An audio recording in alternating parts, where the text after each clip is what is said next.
معزز طلباء کرام، السلام علیکم۔ اردو ادب میں مولانا شبلی نعمانی خاص مقام رکھتے ہیں۔ خواہ آپ ایم اے اردو کر رہے ہیں، آپ ایڈوانس اردو پڑھ رہے ہیں، یا آپ 9th کلاس کے اسٹوڈنٹ ہیں، تو آپ کسی بھی لیول کے طلباء ہیں، تو آپ کو مولانا شبلی نعمانی سے واقفیت ہونا لازمی ہے۔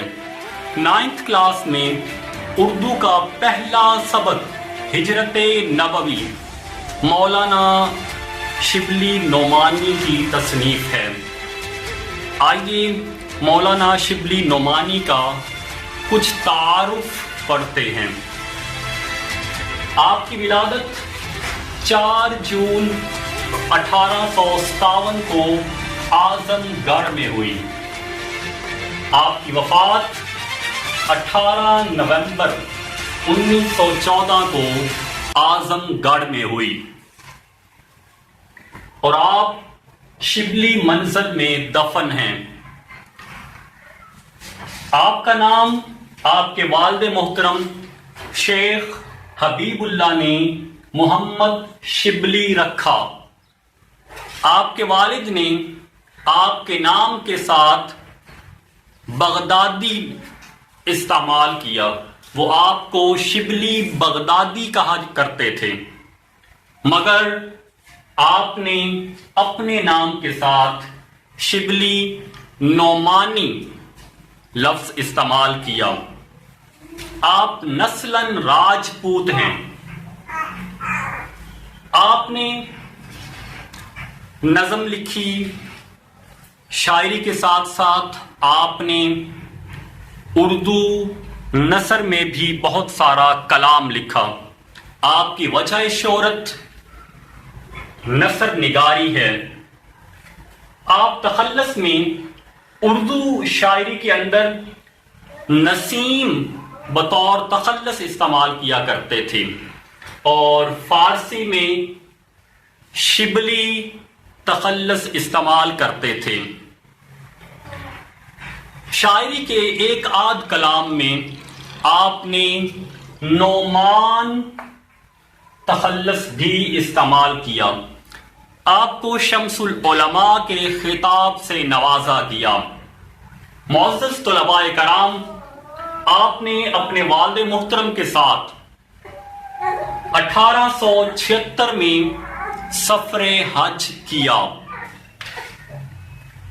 آپ نے جمال الدین افغانی کی تحریک میں 1857 میں شمولیت اختیار کی۔ آپ نے 1881 میں وکالت کی اور اپنے والد کے کاروبار میں حصہ لیا 1882 میں، مگر آپ کی دلچسپی نہ تو وکالت میں تھی اور نہ ہی کاروبار میں، سو آپ نہ تو وکالت میں کامیاب ہو سکے اور نہ ہی کاروبار میں۔ آپ کے بھائی علی گڑھ میں سر سید کے پاس پڑھتے تھے۔ آپ ان سے ملنے کے لیے گئے، وہاں آپ کی ملاقات سر سید احمد خان سے ہوئی۔ آپ نے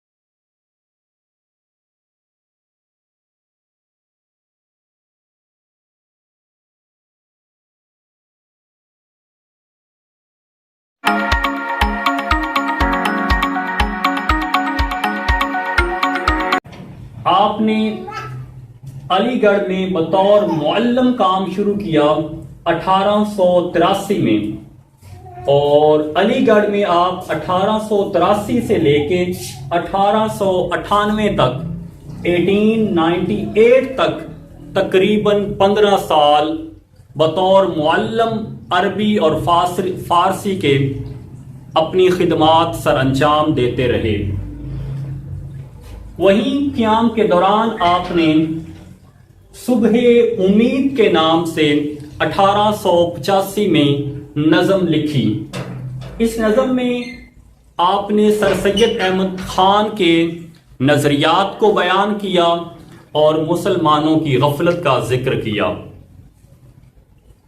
آپ نے سفر روم و شام 1892 میں کیا، اور اس سفر میں آپ کے ساتھ پروفیسر آرنلڈ بھی موجود تھے۔ آپ موجود تھے اور آپ نے پروفیسر آرنلڈ سے فرانسیسی زبان سیکھی۔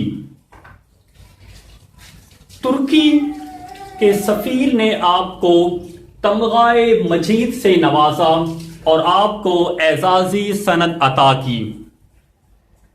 آپ کو شمس العلماء کا خطاب 1894 میں دیا گیا، اور آپ کی دوسری شادی سن 1900 میں ہوئی، اور اسی سال 1900 میں ہی آپ کے والد محترم شیخ حبیب اللہ کا انتقال ہوا۔ آپ نے 1903 میں سیرت النبی کے عنوان سے کتاب لکھنا شروع کی، اور 1906 میں اس کی پہلی جلد آپ نے مکمل کی۔ 1914 کو 17 نومبر 1914 کو آپ نے مولانا حمید الدین اور سید سلیمان ندوی سے ملاقات کی۔ یہ آپ کی وفات سے ایک دن پہلا ہے، یہ آپ کی وفات سے ایک دن پہلے کی بات ہے۔ آپ نے اس ملاقات میں سید سلیمان ندوی اور مولانا حمید الدین کو اشارہ کیا اپنی نامکمل تصنیف سیرت کی طرف۔ ابھی آپ دوسری جلد لکھ رہے تھے تو آپ نے اشارہ کیا سیرت سیرت سیرت، یعنی آپ بتانا چاہتے تھے کہ یہ میرا بہت ہی اہم کام ہے جو ابھی نامکمل ہے۔ سو آپ کی وفات کے بعد سید سلیمان ندوی نے آپ کی سیرت کی کتاب سیرت النبی معزز طلباء کرام، مولانا شبلی نعمانی کی بہت سی تصانیف ہیں جس کی ایک جھلک آپ ویڈیو کے پچھلے حصے میں دیکھ چکے ہیں۔ مولانا نے کون سی کتاب کس موضوع پہ لکھی اور کس سال میں لکھی، اس طرح کی بہت ساری تفصیلات ہم اپنی آنے والی ویڈیو میں بیان کریں گے۔ اپنا بہت سارا خیال رکھیے گا۔ اللہ حافظ۔